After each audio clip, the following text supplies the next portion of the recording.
안녕하십니까. 감사 스마일입니다. 1월 20일 화요일 아침 방송 기쁘게 시작하겠습니다. 오늘의 한 줄 명언은 우선 겸손을 배우려 하지 않는 자는 아무것도 배우지 못한다. 네, 감사 스마일도 항상 이 겸손이라는 이 이야기, 이 단어 제가 아침 방송 할 때마다 생각을 하고 있고 항상 겸손하려고 노력하고 있습니다. 감스님들도 혹시라도 겸손을 갖다 배우지 못하신 분들은 꼭 겸손 이 단어를 꼭 배우실 것을 조언드립니다. 네, 많은 사람들이 10년 전에 부동산뿐만 아니라 이제 뭐 현금, 엔비디아, 뭐 비트코인, 테슬라, 애플, 뭐 주식이라든지 비트코인이라든지 금이라든지 달러, 그 다음에 예금에 10년 전에 이렇게 투자를 했을 거라고 생각을 합니다. 그런데 10년 전에 1억의 가치와 현재 1억의 가치가 보시는 것처럼 현금, 엔비디아, 비트코인, 테슬라, 애플, 금, 삼성전자, 은행예금, 달러 다 다릅니다. 앞으로 이제 지금으로부터 앞으로 10년 후가 이제 어떤 것을 투자를 해야지만 가장 큰 수익을 얻을 것인가는 저도 모르겠습니다, 사실. 그런데 중요한 거는 현금만 갖고 있어서는 안 된다라는 거는 확실히 알 것 같다. 그래서 꼭 자산, 뭐 주식이라든지 뭐 비트코인이라든지 뭐 해외 주식, 또 특히 미국 주식, 또 뭐 금이라든지 달러에 투자하는 것도 분명히 현금을 갖고 있는 것보다는 나을 거라는 말씀을 추가적으로 이야기 드립니다. 부자들은 이 자본주의 법칙을 누구보다도 잘 압니다. 그래서 돈을 금이라든지 주식이라든지 부동산 등등 앞서서 말씀드렸던 것처럼 자산으로 바꿔 놓습니다. 그렇기 때문에 부자가 될 수밖에 없고, 이런 것들을 모르기 때문에 중산층이야 서민들은 더 가난해질 수밖에 없다. 이 가난은 나라님도 해결을 할 수 없기 때문에 각자가 앞서서 말씀드렸던 이 포트폴리오를 잘 짜서 뭐 한 곳에다 다 둔 것보다 여러 곳에다가 분산 투자하는 방법도 좋은 방법이고, 또 각자가 생각할 수 있는, 생각하는 가장 좋은 투자의 그런 수단을 갖다 사용해서 자산에다 꼭 투자하실 것을 이야기 드립니다. 네, 고액 주담대 많이 내준 은행 주택 신보 출연금 더 부과한다. 이 뜻이 무엇이냐면요, 앞으로 은행에서 대출 총량을 줄인다는 겁니다. 그러니까 대출 총량을 압박하는데 그치지 않고 금융권이 보수적으로 움직일 수밖에 없는 구조로 유도를 하게 되는데 26년 1월부터 조기 시행을 한다고 합니다. 예전에는 주담대 이염 가중치 하한을 갖다가 15% 뒀는데 이제 20% 상향을 갖다가 한다는 이 이야기가 앞으로 가계대출은 줄이면 줄였지 늘려주지는 않을 것이다. 그렇기 때문에 제가 작년에 스트레스 DSR 3단계 되기 전에 그 전에 2단계 때라도 꼭 내 집 마련해야 된다. 이 대출을 해주는 것도 엄밀히 따지게 되면 훌륭한 나의 자산이다 라는 말씀 드리면서 대출을 무서워하지 말고 꼭 행동해야 된다고 이야기 드렸는데, 지금 진짜 이 대출 때문에 내 집 마련을 갖다가 더 못하시는 분들이 더 많다는 이야기를 드리면서 감당 가능한 선에서 받을 수 있을 때 받는 전략은 언제나 유효하기 때문에 미래를 너무 두려워하지 마시고 내가 지금 행동할 수 있을 때 행동을 해야 된다는 이야기를 드립니다. 동대문 이문 아이파크 자이가 17억 6천에 실거래가 완료됐다고 합니다. 그렇다고 하면 18억 이하는 매물이 없다고 하는데 곧 19억에서 20억 돌파는 이상 없을 거라고 생각이 되고, 이제 동대문, 뭐 성북구, 그리고 뭐 노원구까지도 이제 신축 아파트의 가격은 20억을 향해서 가고 있고, 제가 생각했을 때 20억을 넘어갈 거다라는 저는 그런 예상을 합니다. 그런 이야기는 어떤 이야기를 제가 드리고 싶냐면, 작년까지만 해도 서울의 주요 입지, 뭐 강남 3구라든지 마용성이라든지 뭐 송파라든지 뭐 강동이라든지 뭐 동작이라든지 이런 쪽으로 많이 올랐다고 하면, 이제 2026년 올해는 그동안 오르지 않았던, 또 강북 포함해가지고 서울과 맞붙어 있는 지역에서 뭐 고양시라든지 남양주시라든지 의정부시까지, 또 인천으로 따지게 되면 검단이라든지 파주 운정신도시까지 올라갈 수밖에 없는 그런 갭매우기 시장이 될 거라는 말씀을 드리기 때문에 각자가 내 여력에 맞춰가지고 움직여야 된다. 지금 만약에 못 사게 되면 정말 더욱더 집을 사기가 어려워진다는 말씀을 드립니다. 이거는 저의 찐팬분께서 이 고양은평성 관련해가지고 거의 진짜 저에게 한 달? 뭐 일주? 뭐 거의 진짜 고양은평성 새로운 소식이 나오게 되면 제가 찾아보지 않더라도 이런 것들 알려주시는 고마운 선배님이 계시는데, 전기 분야 기본 및 실시 설계 용역이 지금 들어갔다고 합니다. 그래서 제가 생각했을 때 이 고양은평선 착공은 진짜 올해 착공이 들어갈 가능성이 상당히 높을 거라는 말씀 드리면서, 추가적으로 창릉 3역에 다들 뭐 알고 계시는 분들은 알고 계시겠지만 모르신 분들이 더 많을 거라고 생각을 하기 때문에 좀 말씀을 드리면, 행신 1-1구역이라는 영흥빌라 재개발 진행이 되고 있습니다. 그 상황을 간단하게 말씀드리면, 교육환경영향평가가 마지막 3차가 지금 나와 있고, 경기도 교육청 분과 의견이 빨리 나와서 곧 준비해서 2월 내에 통합 심의를 갖다 접수한다라는 이런 이야기. 그리고 4월에 건축 심의를 완료하고 6월에 정기 총회 겸 사업 시행 인가 총회를 갖다가 득하게 되면 10월 달에 이제 사업 인가를 갖다가 지금 목표로 열심히 지금 행신 1-1구역 재개발 진행을 하고 있는데, 혹시라도 관심 있으신 분들은 행신 1-1구역 지금 관심 가지셔도 좋을 것 같고, 창릉 3역에 도보권에 있는 신축 아파트가 될 거라는 말씀을 추가적으로 이야기 드립니다. 많은 분들이 감사 스마일에게 그걸 물어봐요. 지금 3기 신도시를 갖다 기다리는 게 답이냐, 아니면 3기 신도시를 기다리지 않고 내 여력에 맞춰가지고 지금 하는 게 더 좋느냐. 근데 저는 확실하게 내가 3기 신도시에 그런 당첨권이 된다라고 하면 뭐 기다려도 괜찮다라는 이야기를 드리는데, 그렇지 않다라고 하면 지금이라도 움직여야 된다는 말씀 드리고, 제가 3기 신도시 관련해가지고 여러가지 이야기를 지금 듣고 있고 또 전해 듣고 있는데, 3기 신도시의 진짜 온전한 내거 아마 S1하고 S4 블럭이 마지막이 되지 않을까. 그 다음에 많은 분들이 민간 분양 많이 될 거라고 생각을 하는데, 민간 분양 많이 되지 않을 거고, 그래도 다행스러운 거는 창릉역 주변에 있는 진짜 창릉 역세권에 있는 특화 계획구역만큼은 민간 분양을 한다고 하니까, 만약에 그런 민간 분양을 딱 기다리고 싶으신 분들은 창릉역 주상복합을 갖다가 기다려야 된다는 말씀을 감스님들께 오늘 특별히 이야기 드리면서, 진짜로 지금 최근에 3기 신도시를 기다리지 않고 조금 움직이는 2030 세대들이 상당히 많이 증가했다라는 거는 시장의 그런 팩트라는 말씀을 드리면서 본론으로 들어갈 수 있도록 하겠습니다. 오늘 본론으로 이야기 드릴 주제는 한 4가지 제가 이야기를 드릴 건데요. 먼저 빠숑님의 블로그글 규제 완화 절대 없다, 1월 말 4차 대책 무엇이 나오나부터 시작하겠습니다. 일단 빠숑님께서 최근 4가지 내용을 가지고 인터뷰를 했다고 합니다. 뭐 규제 완화를 선을 긋느냐, 올해 규제가 더 강해질까부터 시작해서 4차 대책이 이제 1월 말쯤에 나온다고 하는데 꼭 들어가야 할 한 가지는 무엇일까 관련해가지고 인터뷰를 했는데, 제가 핵심적인 내용으로 좀 살펴드릴 수 있도록 하겠습니다. 일단 새로운 규제 신설보다는 기존 대출 규제 DSR의 빈틈 메우기가 될 것이고, 국토부 장관이 토지 완화라든지 규제지역 조정 자체를 검토 안 했다고 못을 박았기 때문에 제초한 폐지라든지 용적률 완화 같은 정비사업 속도도 검토한 바 없다라고 선을 그었기 때문에, 시장 입장에서는 완화 기대감이 사라지면서 대출, 거래, 심리, 2-3박자가 더 빡빡해지는 효과가 나기 때문에 이제 계속 기다려서는 안 되겠다라는 이런 시장 분위기가 더 커질 거라는 그런 이야기를 감사 스마일 이야기 드리면서, 제가 어제 그렇게 날씨가 추운 어제 저녁에도 저녁 7시쯤에 집을 보러 오는데, 최근에 이제 아파트 가격이 정말 많이 올라가다 보니까 이제는 삼성역에 오면 힐스테이트 삼성역과 이편한 세상 시티 1, 2, 3차가 있고, 원흥역에 원흥역 프리조에 있는 아파트를 대체할 수 있는 아파텔이라고 불리는 주거용 오피스텔 3룸을 갖다 찾는 분들, 또 2룸과 3룸 자금대에 맞춰가지고 지금 아직까지 4억에서 5억 중후반이면 살 수 있다 보니까 괜찮다라고 생각하시는 분들이 최근 정말 많고, 또 오피스텔을 갖다가 또 이제 주택수에 또 제한을 갖다 주택수에 지금 포함을 시키지 않아야 된다라는 그런 이야기도 좀 많이 드리다 보니까, 제가 봤을 때는 26년도에 이 주거용 오피스텔 지금 눈여겨보셔도 괜찮다는 말씀을 좀 드리면서 이어서 이야기 드릴 수 있도록 하겠습니다. 일단 결국 완화는 없다가 아니라 닫혔다에 가깝고, 시장은 체감상 규제가 더 세졌다고 좀 느끼게 되고, 그러다 보니까 지금 그동안에 이제 내 집 마련을 갖다 조금 늦췄던 분들, 특히 전세 만기 이후에 고민하려고 생각하셨던 분들이나 월세 살고 있으셨던 분들이, 현금이 있으신 분들은 지금 이렇게 날씨가 추운 겨울임에도 불구하고 움직이고 있다라는 게 실제 현장의 분위기라는 말씀을 가감없이 이야기를 드립니다.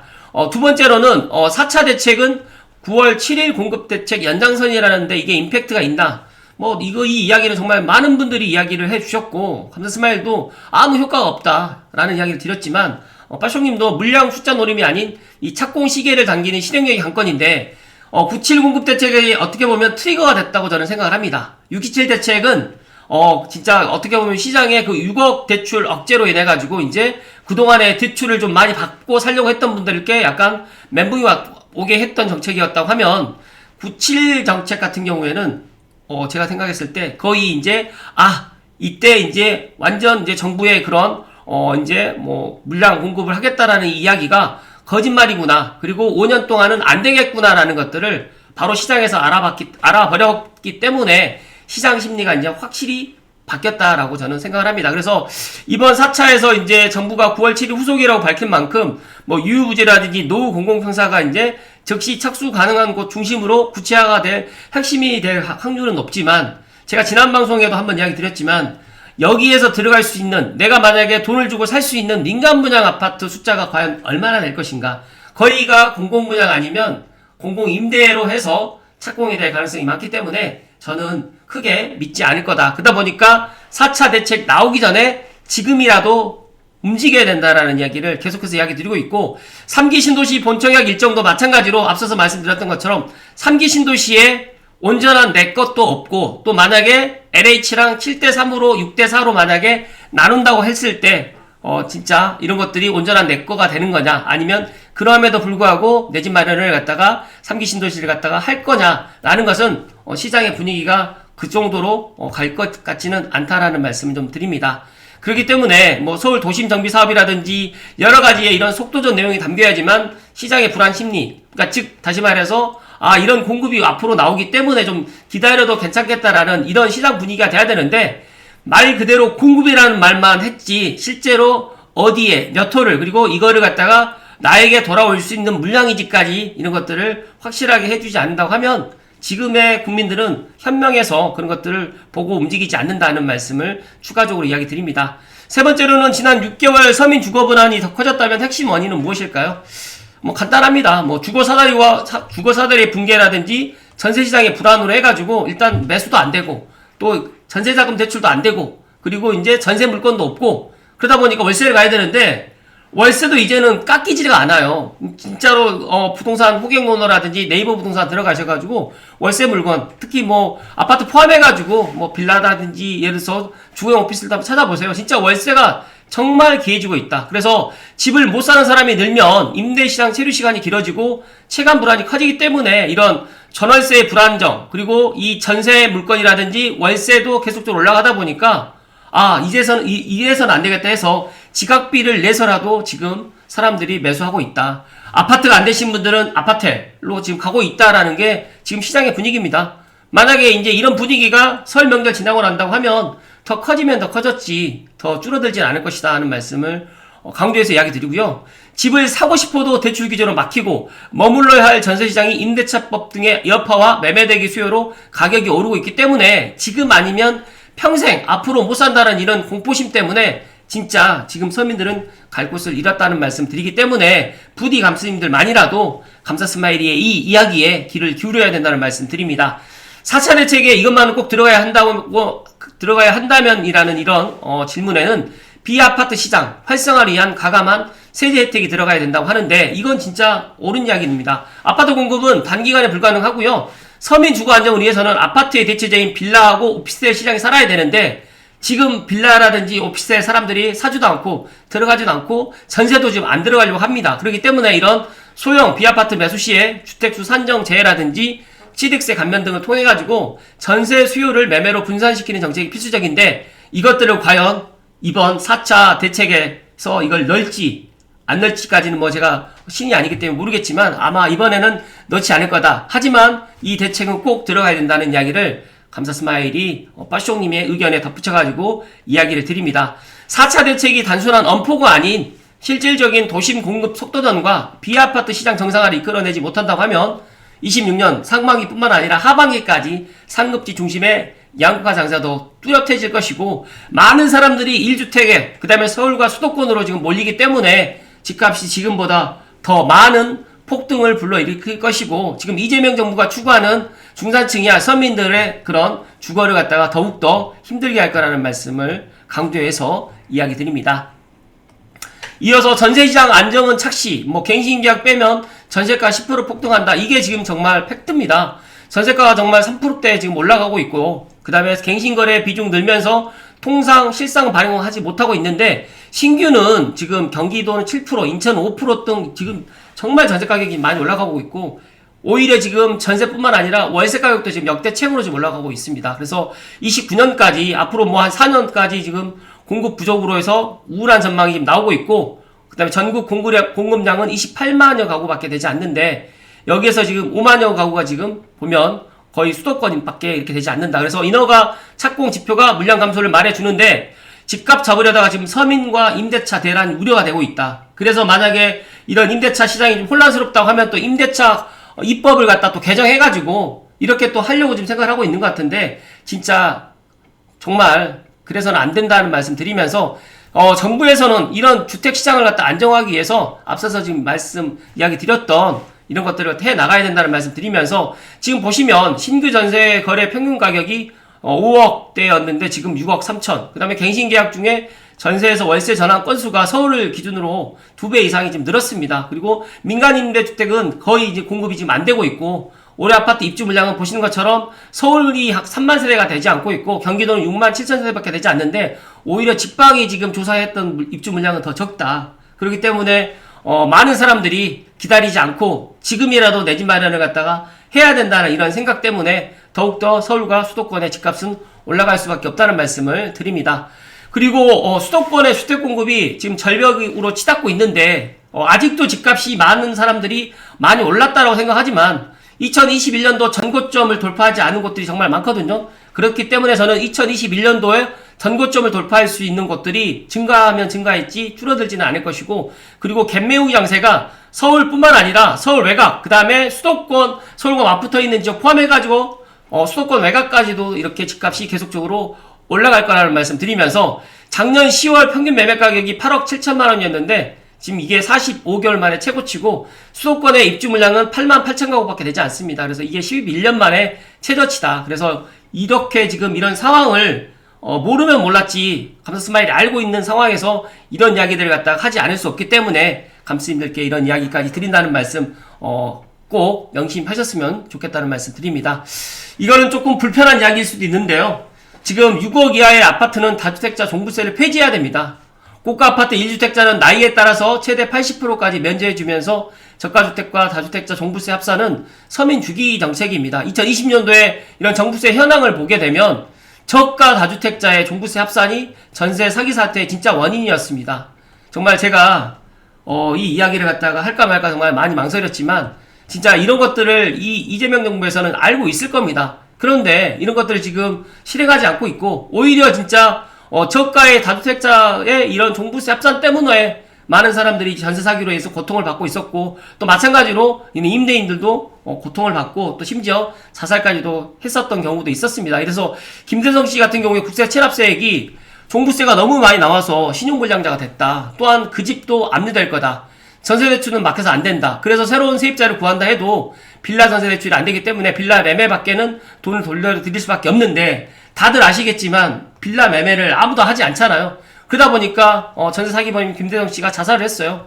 종부세는 내 책임도 아니고 세입자 책임도 아니다. 그냥 나라에서 부과한 건데 똑같이 숨만 쉬고 있었는데, 종부세는 내 책임도 아니고 세입자 책임도 아니다 라는 이 이야기가 정말 와닿고, 결론적으로 전세 매물 실종, 전월세 가격 폭등, 지방부동산 붕괴, 지방소멸사태를 불러일으켰고요. 지방부동산은 팔고 무조건 서울 고가주택 매입을 해야 되겠다라는 이런 생각으로 지방에 계시는 분들, 또 검은머리 외국인들 포함해가지고 외국인들까지도 서울과 수도권 부동산을 많이 사다 보니까 공급은 부족하고 수요는 몰리다 보니까 가격이 올라갈 수밖에 없고, 그러다 보니까 이런 사태가 벌어졌다. 고가 1주택자는 종부세, 양도세 최대 80%를 공제해주는데 이건 분명히 잘못됐다라는 이야기를 드리면서, 최근에 이제 또 지방에 주택을 사게 되면 뭐 취득세라든지 뭐 종부세라든지 재산세를 뭐 이렇게 좀 면제해주겠다는 이런 이야기를 하는데, 저는 제가 뭐 단호하게 이야기 드리잖아요. 뭐 세종이라든지 청주라든지 뭐 평택 정도는 괜찮지만 그 이하의 뭐 대구라든지 뭐 대전이라든지 뭐 광주라든지 뭐 부산이라든지, 저는 뭐 울산이라든지 뭐 그런 곳 지방에 있는 주택 저는 사지 마시라는 말씀 드렸기 때문에 이런 것들은 다시 한번 재고할 필요성이 있고, 진짜 임사자 강제 말소 소급 적용 종부세 세폭탄 피해자가 2026년 이젠 버틸 수가 없다. 종소세 연체, 종부세 연체, 재산세 연체 중입니다. 지방 중소도지 소형주택 여러 채 다주택자 중과와 누진으로 연체 중이고 팔리지도 않고 증액도 어렵다. 좋은 소식은 언제 올는지 기대조차 없다. 저만 이런 건가요? 라는 이 이야기가 감사스마일 가슴을 정말 좀 아프게 하는데, 제가 이 이야기 6억 이하 아파트 다주택자 종부세만 지금 만약에 해소된다고 하더라도 이런 이들이 조금 수그러들지 않을까. 진짜 이 세금 관련해가지고 올해 26년도에는 진짜 이런 것들을 좀 바꿔나갈 수 있는 현명한 이재명 정부가 되기를 기원 드립니다.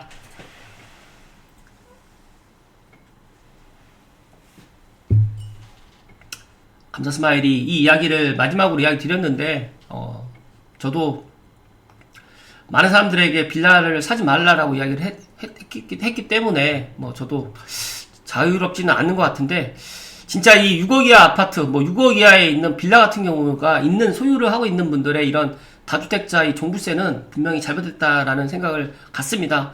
제가 이 생각을 작년부터 가졌었는데, 제 아침 방송 시간에 이야기를 드리지 못했던 또 제 소심함을 좀 꾸짖어 주시고, 많은 사람들이 지금 현 주택 정책을 보면서 집값이 내려갈 것 같지는 않다라고 그렇게 생각을 하고 있는 이 이야기들을 왜 지금 정책 입안자들은 받아들이지 못하고 있는 건지, 그리고 이렇게 날씨가 추운 겨울임에도 불구하고 내 집 마련을 서두르고 있고, 또 투룸에 있으신 분들은 또 자녀 때문에 3룸으로 또 이사 가시는 분들이 있고, 신혼부부들은 전에 같으면 전세나 월세로 이제 신혼을 시작했는데 이제 안 되겠다 생각하시고 이제 내 집 마련을 서두르는 것들을 보면서, 진짜 이 시장에 맡겨놓은 주택 시장을 갖다가 왜 정부에서 인위적으로 들어와서 더 안 좋은 그런 시장으로 지금 만들어 나가는지 정말 안타깝기 그지없습니다. 하지만 제가 일개 유튜버이고 고양시에서 부동산 하고 있는 저로서는 이런 정부 정책이 정말 마음에는 안 들긴 하지만 제가 바꿀 수는 없다라고 생각을 합니다. 하지만 중요한 거는 제 방송을 갖다가 시청하시는 감스님들만이라도 이렇게 지금 정부에서 중산층이야 서민들을 갖다가 집장만 하는 게 더 어렵게 만들어 주는 거기 때문에 오히려 진짜 이 시기를 현명하게 잘 극복해 나가실 것을 이야기 드리면서, 진짜 내가 현금이라든지 대출 여력이 되시는 분들은 더 이상 기다려서는 안 된다라는 이야기를 마지막으로 이야기 드리고 오늘 방송 마칠 수 있도록 하겠습니다. 규제 완화가 절대 없다라는 이 이재명 정부의 이 부동산 정책을 보면서 과연 현명한 감스님들은 어떤 판단을 내리실지 앞으로도 꾸준하게 좋은 인사이트로 보답드릴 수 있도록 하겠습니다. 고맙습니다.